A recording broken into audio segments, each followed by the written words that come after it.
আসসালামু আলাইকুম। এটিভি সংবাদে সবাইকে স্বাগত জানাচ্ছি। আমি সামিয়া সুলতানা। শুরুতে এটিভি সংবাদ শিরোনাম।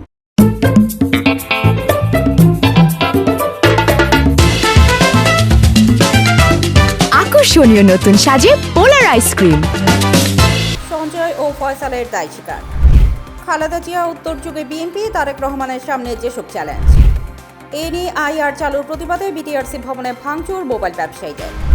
২৬ লাখ টাকার সোনা ব্যাংকে রেখেছেন হাসনাত আব্দুল্লাহ। আতশবাজি থেকে আগুন পড়ল ঐতিহাসিক চার্চ। ২০২৬ সালে ২ বিশ্বকাপ ছাড়াও আছে যত খেলা। মেঘনা আলমের গয়নাগাড়ি নেই, পেশায় রাজনৈতিক প্রশিক্ষক। সঙ্গে থাকার জন্য ধন্যবাদ। পরবর্তী সংবাদ দেখার আমন্ত্রণ জানিয়ে এখনকার মতো শেষ করছি। আল্লাহ হাফেজ।